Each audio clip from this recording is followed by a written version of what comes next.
Hello dear students आज हम narration part 6 पढ़ने वाले हैं। ये है एक्सक्लामेटरी स्टेटमेंट्स, यानी कि ऐसे स्टेटमेंट जिसके अंदर विस्मयादिबोधक चिन्ह ये वाला साइन आ जाए, उन स्टेटमेंट्स को हम कैसे चेंज करते हैं। एक्सक्लामेटरी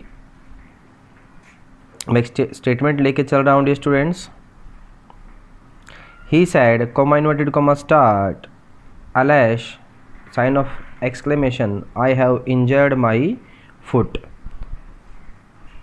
तो इस स्टेटमेंट को हम कैसे चेंज करेंगे देखिएगा डियर स्टूडेंट्स। इसके अंदर जो सैड है वो एक्सक्लेम्ड विद में चेंज हो जाता है। मैंने क्या बताया है, सैड है वो किस में चेंज हो जाता है, एक्सक्लेम्ड विद में। सैड टू आए, सैड आए, सारी चीज़ें हैं वो एक्सक्लेम्ड विद में चेंज हो जाएंगी। ही को मैंने ही में रखा, सैड को मैंने एक्सक्लेम्ड विद में चेंज किया। फिर आगे मैंने डिस्टेंट एक सोरो और लगा रखा है। ये सोरो क्यों लगाया है, एक्सक्लेम्ड विद के बाद में कोमा इन्वर्टेड कोमा के बाद एक ये कोई वर्ड आएगा इस तरह से, अलेस, हुर्रा, हेलो, उग, ओह, वाट, ब्रेव या पुह पुह। ये चीज़ दर्शाते हैं कि जो स्टेटमेंट है वो उसका भाव क्या है। वो चीज़ हमें, उस भाव को हमें यहाँ लिख देना है। मैं फिर बता रहा हूँ, सैड है उसको हमें चेंज करने के बाद में जो ये इन्वर्टेड कोमा के बाद जो वर्ड आएगा उस चीज़ का भाव हमें यहाँ लिखना है। अब यहाँ पर यदि अलेस आता है तो उसका भाव आता है शोर, दुख का। हुर्रा आता है खुशी का। हेलो आता है ग्रीट का, मिलना। उग, ओ, वाट, सरप्राइज या डिस्गस्ट का आता है। ब्रेवो यदि आ जाए तो अपलोड कर देंगे, और यदि पुह पुह आ जाए तो कंटेम्प्ट कर देंगे। तो अब इसको हम चेंज करेंगे तो कैसे करेंगे, ही को मैंने ही में रखा, साइड मैंने बताया था कि इसमें एक्सक्लेम्ड विद में, उसके बाद अलेस आ गया है तो मैंने शोर लगा दिया और फिर कोमा को हटा करके दैट। ये डियर स्टूडेंट्स यहाँ तक ध्यान आप बहुत अच्छे तरीके से ध्यान रखें। ही को मैंने ही में किया, फिर बता रहा हूँ सैड या सैड टू को चेंज करके, केवल सैड या सैड टू एक्सक्लेम्ड विद में ही चेंज होगा। सैड है वो केवल एक्सक्लेम्ड विद में, केवल इतना ही चेंज होगा, आगे कुछ नहीं। सैड को या सैड टू को मैंने एक्सक्लेम्ड विद में चेंज किया।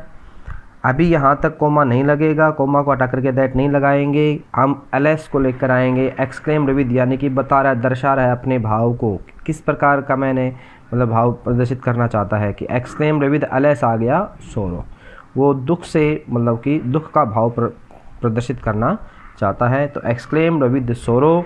उसके बाद फिर वही सिंपल, आई को मैंने चेंज कर दिया ही में, हैज़ को हैड में, थर्ड फॉर्म माई को मैंने चेंज किया हिज में, क्यों, आई, माई, मी, ही, हिज, माई के नीचे ही जा रहा है, और फुट। अगला स्टेटमेंट देख के चलते हैं। The boys said hurrah we have won the match. तो चेंज करते हैं, द बॉयज सेड मैंने क्या बताया था, एक्सक्लेम्ड विद में मैंने चेंज कर दिया। यहाँ तक समझ में आ गया। उसके बाद में कोमा चेंज नहीं होगा, सीधा मैंने क्या था, एक्सक्लेम्ड विद के बाद हम इस स्टेटमेंट को देखेंगे। हुर्रा, हुर्रा क्या है, खुशी का, खुशी के लाएगा जॉय, तो यहाँ आ गया जॉय। तो क्या हो गया, the boys exclaimed with Joy. यहाँ तक का अपना कंप्लीट हो गया स्टेटमेंट। कोमा को हटा करके मैंने लगा दिया दैट। वी फर्स्ट पर्सन है, बॉयज है, बॉय होता तो ही होता, और ही का बहुवचन क्या होता है, दे। वी है तो यहाँ हो गया दे। हैव को मैंने हैड में चेंज किया। थर्ड फॉर्म है one the match. The boys sad को एक्सक्लेम्ड विद, हुर्रा को मैंने जॉय, दैट, वी को मैंने दे में किया, हैज़ हैव को हेड में किया, वन द मैच। तो जी स्टूडेंट्स इस तरह से ये चेंज होते हैं। अगला वाक्य देखिए। अगली जो स्टेटमेंट है वो ही said to me, coma inverted coma start, may you win A scholarship, और यहाँ पर साइन ऑफ एक्सक्लामेशन। पिछले वाले में कहाँ आता था, यहाँ पर कोई वर्ड आता था कॉमा इन्वर्टेड कॉमा के बाद, फिर यहाँ साइन ऑफ एक्सक्लामेशन आता था, और यहाँ क्या आ रहा है, कंप्लीटली स्टेटमेंट आ रही है और लास्ट में ये साइन ऑफ एक्सक्लामेशन आ रहा है। तो इसको कैसे चेंज करते हैं, ध्यान देखिए। वो एक अलग स्टेटमेंट थी एक्सक्लामेटरी वाली, ये एक अलग स्टेटमेंट है। कैसे चेंज करते हैं, देखिए ही को मैंने ही में रखा, यहाँ सैड टू, तो यहाँ सैड या सैड टू है वो किस में चेंज होगा, ध्यान से देखिए स्टूडेंट्स। यदि स्टेटमेंट के अंदर गोड आ जाता है, यदि स्टेटमेंट के अंदर गोड आ जाता है तो सैड या सैड टू चेंज होगा प्रेड में, और यदि गोड नहीं आता है तो होता है विश्ड में। फिर बता रहा हूँ, यदि सैड या सैड टू कब, जब साइन ऑफ एक्सक्लामेशन लास्ट में आए और मे वाला वाक्य हो। तो सैड या सैड टू किस में चेंज होता है, यदि गोड आए तो प्रेड, और यदि गोड नहीं आए तो विश्ड में। तो गोड नहीं आ रहा तो क्या आ जाएगा, ही विश्ड, बस ठीक है। और जो ऑब्जेक्ट है वो नहीं लगेगा, दैट, कोमा को हटा करके दैट लग जाएगा। मैंने फिर बता रहा हूँ, सैड सैड टू, गोड आए तो प्रेड और विश्ड, और गोड नहीं आए तो विश्ड में, और जो ऑब्जेक्ट है वो हट जाएगा, ऑब्जेक्ट हट जाएगा, कोमा दैट।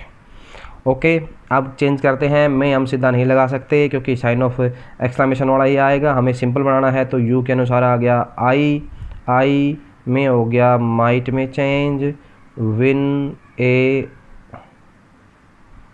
स्कॉलरशिप और फुल स्टॉप। मे को मैंने चेंज अभी नहीं किया क्योंकि अब मेरा सिंपल में वाक्य लेके आना है, तो मैंने यू को सब्जेक्ट को यहाँ उठाकर आई कर दिया। मी के अनुसार मे का माइट हो गया, विन का विन, स्कॉलरशिप हो गया। अगला स्टेटमेंट देखिए, the women said comma start may God bless you sign off exclamation. The women, said किस में चेंज हो गया, मेरे बताया सैड या सैड टू किस में चेंज होता है, यदि गॉड आए तो परेड में, गॉड नहीं है तो गॉड आ रहा है तो मैंने कर दिया परेड में, ऑब्जेक्ट हट जाता है, ऑब्जेक्ट है भी नहीं इसके अंदर, दैट में नहीं लगा सकते, गॉड को मैंने गॉड में किया, माइट ब्लेस, और यू होता है यू वाई ओ यू, तो इसके अनुसार होगा। यहाँ हमने मान के चला, हमने हम कुछ भी मान सकते हैं स्टूडेंट्स, यहाँ हमें कोई यहाँ पे ऑब्जेक्ट लगाने की जरूरत है ही नहीं, बाकी यहाँ पे लगाते ही नहीं हम, यहाँ ऑब्जेक्ट हम कुछ भी मान सकते हैं। मैंने यहाँ ही मान लिया तो मैंने हिम कर दिया, अगर यहाँ मैंने मी मान लिया तो यू के अनुसार मी हो जाता, ठीक है। और मैंने मोस्टली यहाँ पे ही मान लिया तो ही हिज हिम हो गया। अच्छा ये स्टूडेंट्स एक बात और ध्यान रखिए, कई ऐसे स्टेटमेंट्स हो जाते हैं जिसके अंदर हमें खुद की कॉमन सेंस लगानी पड़ती है कि वो प्रे कर रहा है या विश कर रहा है, यानी प्रार्थना कर रहा है या इच्छा जाहिर कर रहा है। जैसे कि एक स्टूडेंट एक है, ध्यान देखिएगा, he said to Tinku may you recover soon. तो यहाँ क्या कर रहा है भाई, प्रार्थना करते हैं कि आप, मैं भगवान से प्रार्थना करता हूँ आप जल्दी ठीक हो जाएं, तो इच्छा भी करते हैं, बाकी मोस्टली हम कॉमन सेंस लगाएं तो हम प्रार्थना करते हैं। तो मैंने यहाँ पे एक स्टेटमेंट, इस तरह की स्टेटमेंट है, सॉरी ये, तो देखिएगा ही सेड टू प्रेड में हो गया, पीरियड में ही मैंने बताया था कि गॉड या आए तो अगर विश्ड कर दोगे तो भी ठीक हो जाएगा, बट फिर भी आप थोड़ा सा ध्यान लगाएं, कॉमन सेंस यूज़ करें। तो ही प्रेड दैट, अब यहाँ देखिए स्टूडेंट्स यू आ रहा है, यू टिंकू के अनुसार ही आ जाता है, परंतु ही कौन, तो यहाँ ऑब्जेक्ट अगर यहाँ पर आ जाता है, किसी व्यक्ति का नाम आ जाता है तो आप यहाँ यू आ जाता है तो यहाँ ऑब्जेक्ट है, आप यानी सब्जेक्ट बनाए तो उस व्यक्ति का नाम आप यहाँ पे लगा सकते हैं। तो यू के अनुसार मैंने टिंकू लगा दिया, ही आता, हालांकि ही आता, परंतु ही प्रेड दैट ही, तो वह